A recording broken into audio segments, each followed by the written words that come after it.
అందరికీ నమస్కారం. నేను మీ మురళి. ఈ మధ్యకాలంలో సినీ ప్రపంచాన్ని ఒక కుదిపి ఆశ్చర్యానికి లోను చేసిన పేరు ఐబొమ్మ రవి. ఇతడు వల్ల ఫిల్మ్ ఇండస్ట్రీకి చాలా నష్టం వచ్చింది, కొన్ని కోట్ల రూపాయలు. అతని వల్ల ప్రొడ్యూసర్స్ అందరూ లాస్ అయ్యారు, కొన్ని కోట్ల రూపాయలు. అతని వల్ల మొత్తం సినీ ప్రపంచమే అతలాకుతలం అయింది. మా బ్రతుకులు ఏమైపోతాయి, మా సినిమా ఇండస్ట్రీ ఏమైపోతుంది అని ప్రొడ్యూసర్లు అంటున్న మాట. ముఖ్యంగా మనం ఇక్కడ నిజాలు మాట్లాడుకుందాం. ఆ నిజాల్లోనే అసలైన నిజాన్ని బయటికి తీసుకొద్దాం. ముఖ్యంగా ఇక్కడ మనం 3 కేటగిరీల గురించి మాట్లాడదాం. ఆ 3 కేటగిరీలు ఏంటి అనంటే, మొదటిది సినీ ప్రేక్షక లోకం, 2 ఐబొమ్మ రవి, 3 ప్రొడ్యూసర్స్.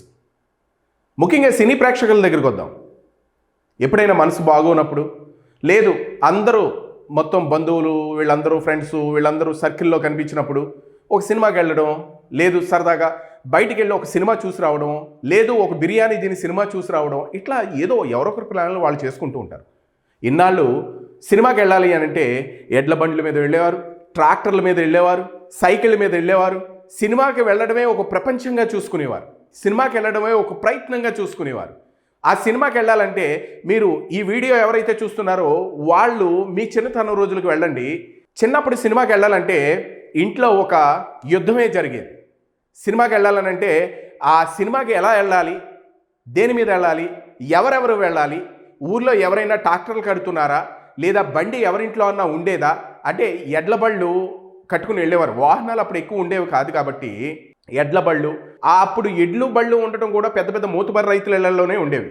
వాళ్ళు చుట్టుపక్కల వాళ్ళతో చెప్పేవారు, ఈరోజు సినిమాకి వెళదాం అనుకుంటున్నాం, లేదా ఓ దసరా బుల్లోడు కానీ, లేదా ఒక శాంతినివాసం కానీ, ఇలా పాత సినిమాలు ఏవైతే ఉన్నాయో ఆ సినిమా చూడడానికి మేము వెళుతున్నాం, మీరు వస్తారా అంటే అందరూ సినిమాకి వెళ్ళడానికి చాలా ఆతృతగా చూసేవారు. అప్పుడు ఆ రోజుల్లో సినిమాలు మీకు గుర్తున్నాయో లేదో, ఈ వీడియోలు చూసేవాళ్ళు ఎవరైతే ఉన్నారో వాళ్ళు సంవత్సరం 1000 రోజులు, 2000 రోజులు, 1500 రోజులు, 100 రోజులు సినిమాలు ఆడేవి. ఎందుకు ఆడేవి అని అంటే సినీ ప్రపంచం ప్రేక్షకులకి చాలా దగ్గరగా ఉండేది. అంటే అప్పుడు సినిమా అప్పుడు మనిషి బ్రతుకుతున్న జీవన విధానం మీద ప్రభావం చూపించేది కాదు. సినిమాకి వెళ్ళాలి అంటే ఈరోజు కూలీ డబ్బుల్లో కొద్దిగా తీసుకోవచ్చులే అని అనుకునేవారు. కానీ ఇప్పుడు సినిమాకి వెళ్ళాలంటే 2-3 రోజులు కూలీ డబ్బులు చేత్తో పట్టుకుంటేనే కానీ ఒక ఫ్యామిలీ సినిమాకి వెళ్ళలేకపోతుంది. ఎగ్జాంపుల్, ఒక మిడిల్ క్లాస్ పర్సన్ ఎవరైనా ఉన్నారు అని అనుకుంటే ఫ్యామిలీతో సినిమాకి వెళ్ళాలంటే ఒక నలుగురు ఇంచుమించుగా ఒక 3000 రూపాయలు పట్టుకుని వెళ్ళాలి, తక్కువలో తక్కువ. అంటే 3000 రూపాయలు ఖర్చు పెట్టాలి అని అనుకుంటే అమ్మో ఫ్యామిలీకి ఇంట్లో కిరాణా వస్తుంది కదా, సినిమా కొద్ది రోజులు పోతే ఇదిగో మన ఐబొమ్మలో వచ్చేస్తుంది కదా, ఐబొమ్మలో చూద్దాంలే, డౌన్లోడ్ చేసుకుందాంలే, ఈ విధానానికి వచ్చేసారు ప్రేక్షకులు. ఎందుకు అనంటే ఒకప్పటికి ఇప్పటికీ కంపారిజన్ చేసుకుంటే సినీ ప్రేక్షకుల్ని మాత్రమే వాళ్ళు సినిమా చూడాలి అని అంటే ఒకప్పుడు అది ఒక చక్కటి అనుభూతి, ఎంతో ఆనందపడుతూ చుట్టుపక్కల వాళ్ళని మింగిల్ చేసుకుంటూ వాళ్ళందరూ ప్రయాణం జర్నీ చేస్తూ ఆ సినిమా హాల్లో ఆ భావోద్వేగాలకి లోనవుతూ సినిమా చూసేవారు. ఇప్పుడు భావోద్వేగానికి లోనవుతున్నారు. 3000 రూపాయలు ఖర్చు పెట్టేశాం సినిమాకి, 4000 రూపాయల వీళ్ళు నలుగురిని తీసుకురావడానికి, బయట పాప్కార్న్ కొనాలంటే 150 రూపాయలు, లేదా డ్రింక్ తీసుకురావాలంటే 200 రూపాయలు. ఈ డబ్బులన్నీ ఎలా కవర్ చేసుకోవాలి మళ్ళీ మన మంత్లీ బడ్జెట్లో, ఈ ఆలోచనలో మునిగి తేలిపోతున్నాడు. ఎవరైతే ఒక ఫ్యామిలీని లీడ్ చేసే పర్సన్ ఉంటారో ఆ పర్సన్ సినిమాకి తీసుకుని వెళ్ళాలి అంటే అంత భయపడుతున్నాడు. మరి అటువంటి మిడిల్ క్లాస్ అటువంటి పర్సన్స్ అందరికీ కూడా హీరో ఐబొమ్మ రవి.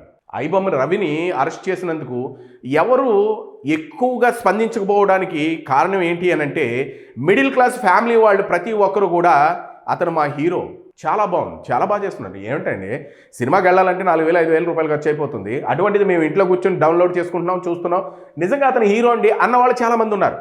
నిజం చెప్పాలి అని అనుకుంటే ఆ ఐబొమ్మ రవి తన వ్యాపారం దృష్ట్యా కానివ్వండి, లేదు అతని ఎదుగుదల దృష్ట్యా కానీ వాట్ ఎవర్ అతను ఏమంటే అనుకోనివ్వండి, ఒక ఐబొమ్మను క్రియేట్ చేసి హెచ్డి ప్రింట్ ఐబొమ్మలో వచ్చేసేటట్టు తను ఏర్పాటు చేసుకున్నాడు. ఒక వెబ్సైట్ని క్రియేట్ చేసి, ఎవరైనా ఒక వెబ్సైట్ని క్రియేట్ చేశారంటే తన పర్పస్ కోసం, లేదా న్యూస్ అప్లోడ్ కోసం, లేదు అనంటే పబ్లిక్ డొమైన్ కోసం ఇట్లా ఏర్పాట్లు చేసుకుని అందులో వచ్చే యాడ్స్ ద్వారా డబ్బులు తీసుకుంటూ ఉంటారు. అంటే లైక్ యూట్యూబ్ లేదా మిగిలిన సోషల్ మీడియా పేజెస్ ఏవైతే ఉన్నాయో అట్లాగనమాట.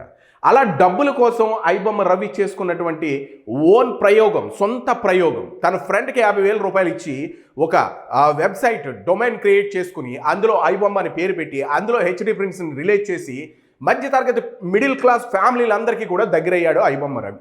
అతను మిడిల్ క్లాస్ సినీ ప్రేక్షక లోకానికి హీరో. ఫస్ట్ ముఖ్యంగా ఇక్కడ మనం మాట్లాడుకోవాలని అంటే, కొత్త సినిమా, పెద్ద హీరోల సినిమా వచ్చింది అని అంటే సినిమా టిక్కెట్ల రేట్లు పెంచుతున్నారు. ఎందుకు పెంచాలి? దానివల్ల ఎవరు లాస్ అవుతున్నారు, ఎవరు లాభపడుతున్నారు అంటే, సినిమా చూసే ప్రేక్షకుడినే మీరు నిమ్మకాయ పిండినట్టు పిండేస్తారా? అతను సినిమా చూడడానికి అవకాశం ఉండదా? మీరు ఒక టికెట్ 500, 2,000, 3,000, 4,000, 5,000 ఎందుకు పెట్టి ప్రేక్షకుడు సినిమా చూడాలి? మీరు ఎందుకు అన్నెన్ని కోట్లు హీరోలకి, అందులో ఉన్న క్రూకి, లేదు ఆ సినిమా బడ్జెట్కి ఎందుకు మీరు అన్ని వేల కోట్లు రూపాయలు మీరు పెట్టి తీస్తున్నారు? తీమని ఏ ప్రేక్షకుడు అడగలేదే. 2 కోట్ల రూపాయలు, 1 కోటి రూపాయలు పెట్టి తీసిన కోర్టు లాంటి చిత్రాలు, లేదా 2 కోట్ల రూపాయలు, 3 కోట్ల రూపాయలు పెట్టినటువంటి బలగం లాంటి చిత్రాలు, ఎన్నో చిత్రాలు, అవి హిట్ అవ్వలేదా? ప్రేక్షకుడు దాన్ని ఆదరించలేదా? కథలో బలం ఉంటే తెలుగు ప్రేక్షకుడు సినిమాను ఆదరించడానికి ఎప్పుడూ ముందుంటాడు. కానీ మనం డాబులకు పోయి మనం ఎంతో సినిమాని లావిష్గా చూపించేస్తున్నాం, ఈ సినిమా ఎంతో బ్రాడ్గా తీస్తున్నాం అని గుర్తింపు కోసం మీరు ఏయో ప్రయత్నాలు చేసి ఆ ప్రయత్నాలను తెలుగు సినీ ప్రేక్షకుడి మీద రుద్ది, ఆ రుద్దుడికి ఆడు లబో దిబోం అంటూ ఉంటే ఆ సినిమాను చూడలేక ఇబ్బందులు పడి ఇంతమంది తెలుగు సినిమా ప్రేక్షకులు సతమతం అవుతుంటే, ఈ ప్రేక్షకులకి ఐబొమ్మ రవి ఒక హీరోగా కనిపిస్తున్నాడు. నేను ఇందాక చెప్పా, ఒకప్పుడు సినిమా చూడాలంటే ఎడ్ల బండ్ల మీద వెళ్ళేవారు. పెద్ద పెద్ద మూతుబరి రైతుల దగ్గర ట్రాక్టర్లు ఉంటే ఆ ట్రాక్టర్ తొట్టిలో అందరూ కూర్చుని ఇంచుమించు 30 మంది 40 మంది ఒక సినిమాకి వెళ్ళేవారు. ఆ ఎడ్ల బండ్లకి ఒక రకమైన ఫెసిలిటీ ఆ సినిమా హాల్ దగ్గర ఉండేవి.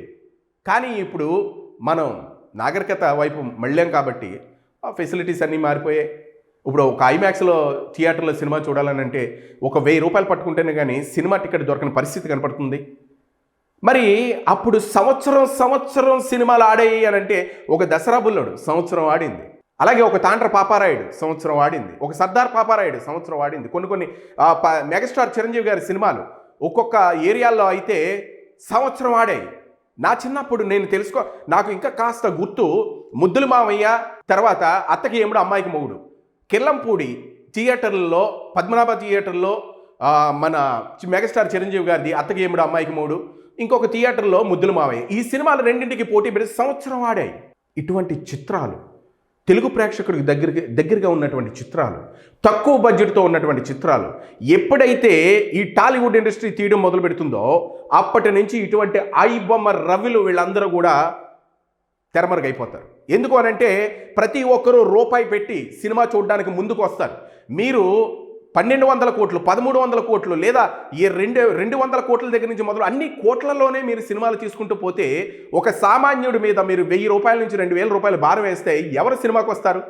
మీరు ఒక్కటి గమనించండి, ఇప్పుడున్న ప్రజెంట్ థియేటర్స్లో ఆక్యుపెన్సీ ఎంత ఉంది? ప్రతిరోజు ఉన్న ఆక్యుపెన్సీ ఎంత ఉంటుంది?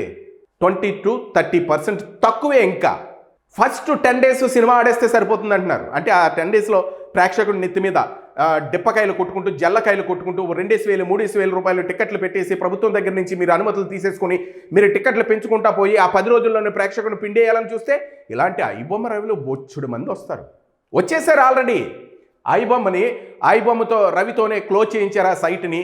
ఈ సైట్ నుంచి ఎటువంటి లావాదేవీలు కానీ, ఎటువంటి ఆ సినిమాలు కానీ అప్లోడ్ చేయబడవు, ఈ సైట్ని మూసేస్తున్నామని పోలీసుల దగ్గరుండి ఆ రవితో ఆ సైట్ని క్లోజ్ చేయించారు. క్లోజ్ చేయించే అమ్మయ్య అయిపోయిందిరా ఇంకా ఐబొమ్మ అనుకున్నారు. మరుసటి రోజే ఐబొమ్మ 1 స్టార్ట్ అయింది మార్కెట్లో. ఎందుకు రారు? వస్తూనే ఉంటారు. పోలీసుల కర్తవ్యం పోలీసులు నిర్వహిస్తున్నారు.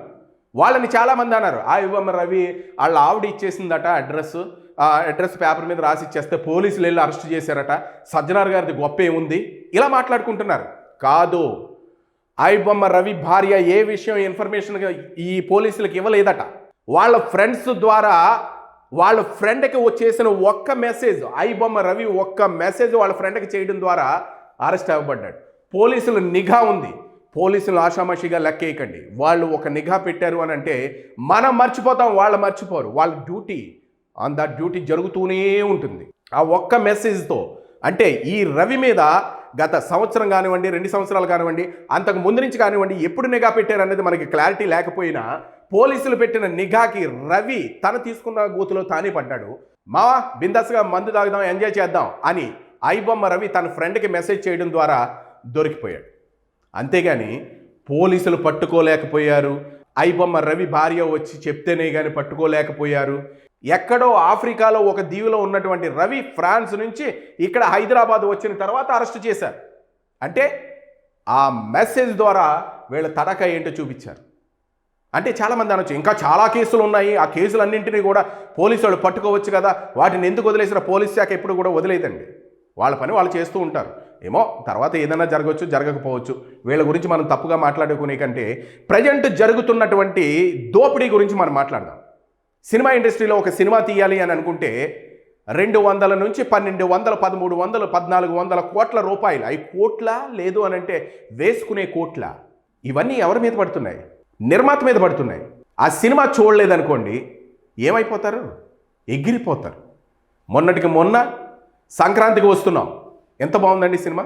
అంతకుముందు రామ్ చరణ్ సినిమా శంకర్ గారి డైరెక్షన్లో ఎన్ని కోట్ల రూపాయలు పెట్టి తీశారు, ఎన్నాళ్ళు తీశారు, ఏమైంది? ప్రొడ్యూసర్ నాశనం అయిపోతాడు. ఎందుకు అన్ని కోట్లు? మధ్యతరగతి కుటుంబం వాడు, మధ్యతరగతి కంటే దిగువ తరగతి కుటుంబం వాళ్ళు ప్రతి ఒక్కరూ సినిమా చూసే హక్కు ఉంది. వాళ్ళందరూ సినిమా చూసేటువంటి అవకాశాన్ని కల్పించండి. వాళ్ళందరూ హ్యాపీగా థియేటర్లో కూర్చుని అరే సినిమా టికెట్ల రేట్లు పెరిగాయో, మరొకసారి మరో నలుగురు వద్దాంరా అనుకునేటట్టు చేయండి. ఒక్కసారి బంగారం బాతు గుడ్లు పెట్టే బాతును ఒక్కసారి కోసేసినట్టు మీరు ఆ ఒక్క బాతుని ఒకేసారి కోసేస్తే ఈ సినిమా ప్రపంచం ఒక రోజు ఉంటుంది, 2 రోజులు ఉంటుంది, లేదా ఒక 10 సంవత్సరాలు చూడండి, 5 సంవత్సరాలు ఉండండి. తర్వాత సినిమా యాక్టర్కి, సినిమా ప్రొడ్యూసర్కి, సినిమా డైరెక్టర్కి ఎవరికి సంబంధాలు ఉండవు, సినిమాలు ఎవడో చూడడం. ఎందుకు అని అంటే ఇన్ని కోట్ల రూపాయలు పెడితే మన సగటు మనిషి బ్రతికే ఆ జీవన విధానంలో అతను తీసుకునేటువంటి ఆ డబ్బులు ఎన్ని, ఆ డబ్బుల మీద మనం ఎన్ని దోచేస్తున్నాము, ఎన్ని దోచేస్తుంటే అతను సినిమాకి రాగలడు, ఎన్ని దొయ్యకుండా ఉంటే ఎంతమందిని సినిమాకి తీసుకురావచ్చు. సినిమా టికెట్ల రేట్లు పెంచండి, ఆక్యుపెన్సీ 19% ఉంటుంది థియేటర్లో. అక్కడ తినే ఫుడ్ ఐటమ్స్ రేట్లు తగ్గించండి, ఆక్యుపెన్సీ 100% ఉంటుంది. పాప్కార్న్ కొనాలంటే 150 రూపాయలు, ఐస్ క్రీమ్ కొనాలంటే 200 రూపాయలు, డ్రింక్ తాగాలనంటే 400 రూపాయలు, లేకపోతే ఏదైనా తీసుకోవాలంటే 500 రూపాయలు పార్కింగ్కి. అబ్బా అరే ఒక మిడిల్ క్లాస్ ఫ్యామిలీ సినిమాకి వెళ్ళాలంటే మీరు చేసేది దారి దోపిడీ భయ్యా. సినిమా మీద నిర్మాతలందరూ కూడా ఒక అవగాహనకు రండి. మీ అవగాహన ఎలా ఉంటుందంటే ఒకడు ఒక పార్టీ, ఒకడు ఒక పార్టీ. మీ నిర్మాతల మండలిలోనే, మీ నిర్మాతలోనే కట్టడి లేదు. ఒక నిర్మాత బాగున్నాడంటే ఇంకొకటి నీళ్లు పోసేస్తాడు పొయ్యిలో, ఒక నిర్మాత బాగున్నాడంటే ఇంకొకటి ఏదో చేసేస్తాడు. ఇట్లా కాదు సినీ ప్రపంచం. ముఖ్యంగా మనం మాట్లాడుకోవాలంటే డి రామానాయుడు గారు, బివిఎస్ రాజు గారు, అలాగే త్రివిక్రమారావు గారు, వాళ్ళందరినీ అప్పటి రోజులు గుర్తు చేసుకోండి. వాళ్ళ ప్రొడ్యూసర్లు ఎంత కలిసికట్టుగా ఉండేవారు. సినీ ప్రేక్షకుడికి ఏది కావాలో అది తీసేవారు. సినిమా చూసే ప్రేక్షకుడికి దేన్ని అందివ్వాలో అది అందించేవారు. అందుకనే వాళ్ళు చిరస్థాయిగా వాళ్ళు దాదాసాహెబ్ ఫాల్కే అవార్డులు అందుకున్నారు అని అనుకుంటే ఊరకనే రావు. వాళ్ళు జనాల్లో ఉన్నారు, జనంతో ఉన్నారు, జనంతో మమేకమై సినిమాను తీశారు. అందుకనే ఇప్పటి సినిమాలో ఒక్క పాట గుర్తుంటుందా? ఒక మ్యూజిక్ డైరెక్టర్కి 40 నుంచి 50 కోట్లు, ఒక లిరిసిస్ట్కి 40 నుంచి 30 కోట్లు, అలాగే ఒక రైటర్కి ఇన్ని కోట్లు, లేదా ఆ పాట రాసినోడికి ఒక ఇన్ని కోట్లు, పాట పాడినోడికి ఇన్ని కోట్లు. ఏంటి అన్ని కోట్లే, అన్ని కోట్లే, అన్ని కోట్లే, లక్షలు కోట్లు, లక్షలు కోట్లు, లక్షల కోట్లు. చిన్నవాళ్ళకి అవకాశాలు ఇవ్వండి, కొత్త వాళ్ళకి అవకాశాలు ఇవ్వండి. టాలెంటెడ్ పర్సన్స్ ఎంతమంది బయట గేట్ల ముందు ఎదురు చూస్తున్నారో వాళ్ళకి అవకాశాలు ఇవ్వండి. తక్కువ డబ్బులతో సినిమా చేయండి. తెలుగు సినీ ప్రేక్షకుడు ఇటువంటివి ఆహ్వానించడానికి ముందుంటాడు. ఇలాంటి ఐబొమ్మ రవులు పుట్టాలన్నా లేదా వాళ్ళని వేళ్లతో సహా పెకలించేయాలన్నా అది మీ చేతుల్లో ఉంది. మీరు కోట్లు పెట్టి సినిమాలు తీసుకుంటా పోతే ఐబొమ్మ రవులు చాలామంది వస్తారు, పుడతారు. ఈరోజు ఐబొమ్మ క్లోజ్ అయింది, మొన్న మరుసటి రోజున వెంటనే ఐబొమ్మ 1 వెంటనే ఓపెన్ అయింది. మీరు ఈ పనులు చేయడం మానకపోతే ఇటువంటి కంటిన్యూ అవుతాయని తెలుగు సినీ ప్రేక్షకుడు ఆత్మఘోష అలా కంటిన్యూ అవుతూనే ఉంటుంది. తెలుగు సినిమా విశ్లేషకులు కూడా అంటున్న మాట ఇది. నెక్స్ట్ మనం ఐబొమ్మ రవి ఫ్యాన్స్ గురించి మనం మాట్లాడుకుందాం. ఈ రవి మా హీరో అండి. నిజంగా అతని సినిమాలు పెట్టబట్టే కదా మేము ఫ్యామిలీతో డౌన్లోడ్ చేసుకుని చూస్తున్నాం. సినిమాకి వెళ్ళాలండి చాలా కష్టం అయిపోతుందండి, ఇన్ని డబ్బులు అయితే మా వల్ల కాదండి అని అంటున్నారు. రోజు కూలికి మనం లెక్కేసుకుంటే 500 రూపాయల నుంచి 600 రూపాయలు ఉంది. ఇంట్లో 4 వెళ్ళాలని అనుకుంటే సినిమాకి 2000 రూపాయలు. ఆడి తింటాడా? ఆడి ఫ్యామిలీని పోషించుకుంటాడా? మీ సినిమాను చూస్తాడా? ఎందుకు ఇది రేట్లు పెంచడం ఎందుకు? ఒక మధ్యతరగతి ఫ్యామిలీ సినిమాకి వెళ్ళాలని అంటే ఆ విధంగా రేట్లు పెట్టండి, ఆ విధంగానే మీరు ఖర్చు పెట్టండి, ఆ విధంగానే మీరు సినిమా తీయండి. కథలో దమ్ముంటే తెలుగు సినీ ప్రేక్షకుడు ఎదురుగా వచ్చి ఆహ్వానిస్తాడు. ఎదురుగా మీకు మల్లెపూల మాల మెడలో వేసి మా సార్ ఇలాంటి సినిమా చేశారండి, ఈయనండి అసలైన డైరెక్టర్ అంటే, లేదా ఈయనండి అసలైన ప్రొడ్యూసర్ అంటే, ఈయనండి అసలైన హీరో అంటే. నిన్న కాక మనం చూసా, ఒక సినిమా 2 సినిమాలు హిట్ అయ్యాయి ఈ హీరోకి, ఇప్పుడు 30 నుంచి 40 కోట్లు డిమాండ్ చేస్తున్నాడట. ఏం చేస్తాడు? అతను ఇచ్చే కాల్ షీట్లు ఎన్ని రోజులు? ఒక నెల రోజులు లేదా 45 రోజులు కాల్ షీట్ ఇచ్చాడంటే రోజుకి అతనికి 15 లక్షల రూపాయలా? ఏంటి దారుణం? అంటే ఒక సినిమా హిట్ అవ్వగానే మీరు రేట్లు పెంచేసి, ప్రొడ్యూసర్కి రేట్లు పెంచేసి, ఈ రేట్లు పెంచేసి తర్వాత మధ్యతరగతి కుటుంబానికి రేట్లు పెంచేసి, మీరు ఇలా పెంచేసి పెంచేసి పెంచేసి పెంచేసి లాస్ట్కి పతనం అయిపోయేది మీరే. ఇప్పటి నుంచి మీరు ఆలోచించి ఐబొమ్మ రవి లాంటి హీరోలని క్రియేట్ చేయకండి. మీరు కోట్లు పెట్టి సినిమాలు తీస్తున్నారని మీరు అనుకుంటున్నారు, కాదు. అవే కోట్లతో ఇలాంటి హీరోలని క్రియేట్ చేసేది మీరే ప్రొడ్యూసర్స్. ఎందుకు అని అంటే అన్నెన్ని కోట్లు మీకు అనవసరం. తీయండి, ఒక 2 కోట్లలో తీయండి. 1200 కోట్ల రూపాయల సినిమానా? ఏం చూపిస్తున్నావు నువ్వు అందులో? అదే హీరో, అదే హీరోయిన్, అదే ఇది. న్యాచురల్గా నువ్వు గ్రాఫిక్స్కి వాడకు. గ్రాఫిక్స్ వద్దు మనకి. న్యాచురల్గా ఎన్నో పల్లెటూళ్ళు ఉన్నాయి. రా, ఈస్ట్ గోదావరి, వెస్ట్ గోదావరి, ఆంధ్రప్రదేశ్, తెలంగాణ, ఎక్కడ అప్పటి డి రామానాయుడు లాంటి మహానుభావులు, అప్పటి డివిఎస్ రాజు లాంటి మహానుభావులు, అప్పుడు తారక రామారావు లాంటి మహానుభావులు, వీళ్ళందరూ ప్రకృతిని వాడుకున్నారు. ప్రకృతిని వాడుకుని గోదావరిని చూపించారు, గోదావరి గట్టును చూపించారు, అక్కడ ఉన్న ప్రజలను చూపించారు. మీరు గమనించారో లేదో మీకు తెలుసు. ఒక సినిమా గోదావరి ఒడ్డున జరుగుతుంది అని అంటే గోదావరి జిల్లా ప్రజలు క్యారేజీలు వండుకుని ఆయా ఫ్యాన్స్ ఎవరైతే ఉన్నారో, శోభనబాబు గారి ఫ్యాన్స్, రామారావు గారి ఫ్యాన్స్, నాగేశ్వరరావు గారి ఫ్యాన్స్, కృష్ణ గారి ఫ్యాన్స్, ఇట్లాంటి ఫ్యాన్స్ ఎవరైతే ఉన్నారో క్యారియర్లు తీసుకుని వెళ్ళేవారు, ఇంట్లో తయారు చేయించి. మోహన్ బాబు గారు ఎన్నోసార్లు ఈ విషయం చెప్పారు. నాకు గుర్తున్నంత వరకు అది గృహప్రవేశం ఏదో సంథింగ్ సినిమా, జయసుధ గారు ఇద్దరు కలిసి తీసిన సినిమా. ఆ సినిమా షూటింగ్ చేస్తున్నప్పుడు ఇక్కడ నుంచి క్యారియర్లు పట్టుకుని మా దగ్గరకు వచ్చేసేవారు. షూటింగ్ జరుగుతున్నప్పుడు వాళ్ళ గోదావరి జిల్లా వాళ్ళు అభిమానం మర్చిపోలేము అని చెప్పారు. ఇప్పుడు గమనించండి, ఎవడైనా క్యారియర్ వండుకుని సినిమా షూటింగ్ వాళ్ళ దగ్గరికి వెళ్తున్నాడా? ఎవడైనా అరే సినిమా హీరో వచ్చాడు రా అంటే ఎవరైనా కేర్ చేస్తున్నారా? ఏం లేదే. ఎందుకు? సినిమా హీరోలకి, సినిమా హీరోయిన్లకి ఉన్నటువంటి అభిమానాన్ని కోట్ల రూపాయలు మీరు ఇచ్చి మీరు చంపేస్తున్నారు. బంగారం బాతుని ఒకే రోజు కోసేస్తున్నారు. అలా కొయ్యడం వల్ల ఇటువంటి ఐబొమ్మ రవులు పుడుతూనే ఉంటారు. ఐబొమ్మ లాంటి వెబ్సైట్లు తయారవుతూనే ఉంటాయి. మీరు ఒక్కటి గమనించండి, ఎప్పుడు కూడా పిల్లిని ఇంట్లో పెట్టి కొడితే అది పులైపోతుంది అన్న సామెత ఉంటుంది. ఎంతకాలం ఎవరైనా భరిస్తారు? పిల్లిని పిల్లిగానే చూసి దానికి ఇచ్చే గౌరవం దానికి ఇచ్చేస్తే హ్యాపీగా వెళ్ళిపోతుంది. పిల్లి కదా, చాలా లోకుగా ఉంది కదా అని మీరు కొట్టడం ప్రారంభించారనుకోండి, తిరగబడి పులి కింద మారుతుంది. ఎగ్జాక్ట్లీ మిడిల్ క్లాస్ ఫ్యామిలీలో ఉన్న వ్యక్తి ఎవరైనా అంతే. మీరు ఎన్నాళ్ళు పెడతారు? ఎన్నాళ్ళు ప్రభుత్వం దగ్గర నుంచి జీవోలు తెచ్చుకుని రేట్లు పెంచుతారు? ఎన్నాళ్ళు ఇన్నెన్ని కోట్ల రూపాయలు పెట్టి మీరు సినిమాలు చేస్తారు? చూడండి అయ్యా, చిన్న ప్రొడ్యూసర్లను చూడండి, చిన్న డైరెక్టర్లను చూడండి. అరే ఒక్క గదిలో పెట్టినటువంటి కోర్టు సినిమా ఒకే ఒక్క గదిలో తీసినట్టు కనిపిస్తూ ఉంటుంది సినిమా. ఎంత అద్భుతంగా ఆడింది సినిమా. ఆ సినిమా కూర్చుని చూడండి, ఎంత హ్యాపీగా అనిపిస్తుందో, భావోద్వేగాలతో నిండిపోయింది ఆ సినిమా. అరే చిన్న సినిమా ఏదైనా సరే, ఇప్పుడు ఈ మధ్య కాలంలో పెద్ద సినిమాలు సూపర్ డూపర్ హిట్ అయ్యాయి అని అనిపించింది. సంక్రాంతికి వస్తున్నాం ఒక్కటే, అనిల్ రావిపూడి తన ప్రజల యొక్క కమాండ్ని పట్టుకున్నాడు, ప్రజల యొక్క నాడిని పట్టుకుని సినిమా చేశాడు. ఓకే, డబ్బులు వచ్చాయి, వెళ్ళనుకుంటే ప్రతి ఒక్కరు కావాల్సిన వాళ్ళు వెళ్ళారు, చూశారు. అది కూడా ఐబొమ్మ రవి బాధితురాలే ఆ సంక్రాంతికి వస్తున్నాం సినిమా. కానీ అన్ని కోట్లు ఎందుకు? మీ నిడివి, మీ పరిధి, మీ తలకు మించిన భారంతో సినిమాలు తీయొద్దు. మిడిల్ క్లాస్ నెత్తి మీద వేయొద్దు. దాన్ని మీరు దృష్టిలో పెట్టుకోండి. అలా పెట్టుకుంటే ఈ ఐబొమ్మ రవి లాంటి వాళ్ళు ఎవ్వరూ రారు, ఇటువంటి వెబ్సైట్లు పుట్టవు, తర్వాత మీరు బాధపడాల్సిన అవసరం ఉండదు. నెక్స్ట్, నిర్మాతలు. ఏ నిర్మాత ఎంత బడ్జెట్ అండి సినిమా? ఎన్ని కోట్లు అండి సినిమా? ఎవరు మ్యూజిక్ డైరెక్టర్ ఎవరు? తర్వాత హీరోలు ఎవరు చేస్తున్నారు, హీరోయిన్లు ఎవరు చేస్తున్నారు? బడ్జెట్ ఎంత ఉంటుంది? ముందు మీకు బడ్జెట్ ఎందుకయ్యా? కథను చూసుకోండి. తెలుగు ప్రేక్షకుడు ఆ కథని మెచ్చుకుంటాడా లేదో చూసుకోండి. చిన్న సినిమాలు, చాలా చిన్న సినిమాలు, ప్రజల నడుమ, ప్రజల మధ్యలో విశ్వనాథ్ లాంటి మహానుభావులు, శంకరాభరణం లాంటి సినిమాలు తీసి కోట్ల రూపాయలు సంపాదించగలిగారు. గోదావరి జిల్లాలో తీసిన శంకరాభరణం చిన్న లీడ్ పట్టుకుని మహానుభావుడు విశ్వనాథ్ గారు చెక్కిన ఆ శిల్పం చూడండి ఒక్కసారి. సాగర సంగమం లాంటి శిల్పాన్ని చూడండి ఒక్కసారి. అయ్యా జనరేషన్ మారిపోయిందండి. ఇప్పుడు ఏమి ఎక్కుతాయండి? ఎక్కవండి బాబు, మనం కొంచెం బ్రాడ్గా లావిష్గా కొన్ని కోట్లు పెట్టి తీయాలి అని అనుకుంటున్నారా? మీరు అలా తీసిన సినిమాలు ఏ హిట్ అవ్వలేదా? ఇప్పుడు నేను చెప్పా కోర్టు హిట్ అవ్వలేదా? అలాగే మన సప్తగిరి గారు చేసింది సినిమా, సేమ్ లాయర్లతో సంబంధం ఉన్నటువంటి సినిమా. సాయి కుమార్ గారు బాగా యాక్ట్ చేశారు, సప్తగిరి గారు బాగా యాక్ట్ చేశారు. సప్తగిరి ఎల్ఎల్బి చాలా బాగుంది.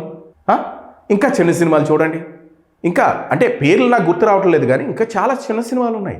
మీరు ఈ 3 పాయింట్స్ ఎప్పుడైతే దృష్టిలో పెట్టుకుంటారో, ఈ ప్రొడ్యూసర్లు ఎప్పుడైతే దృష్టిలో పెట్టుకుంటారో, ఇలాంటి ఐబొమ్మ రవులు మీకు సినిమాలు చూపించకుండా, అంటే సినిమాలు తీసే మీకే సినిమాలు చూపిస్తున్నటువంటి ఇటువంటి ఐబొమ్మ రవులు పట్టకుండా ఉంటారు.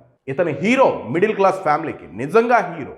మీరు అన్ని కోట్లు పెట్టి సినిమాలు తీసినంతకాలం ఇటువంటి హీరోలు పుడుతూనే ఉంటారు. ఇటువంటి పోలీసులకు సవాళ్లు విసురుతూనే ఉంటారు. నిన్నటికి నిన్న ఈ ఐబొమ్మ రవి అకౌంట్లోంచి 30 నుంచి 40 కోట్ల రూపాయలు సీజ్ చేశారట.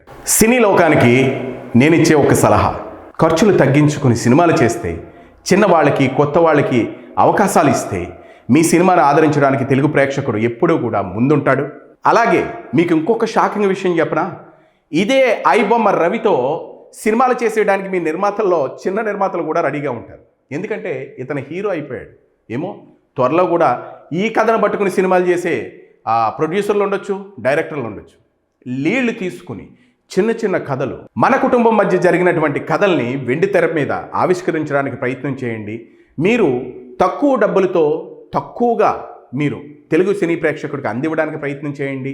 మీ సినిమాని ఎక్కువగా నెత్తి మీద పెట్టుకోవడానికి ప్రేక్షకుడు ముందుంటాడు. మరి ఈ వీడియోపై మీ అభిప్రాయాలని కామెంట్ రూపంలో తెలియజేయండి. మరి ఈ వీడియో నచ్చితే లైక్ చేయండి, షేర్ చేయండి. Thank you.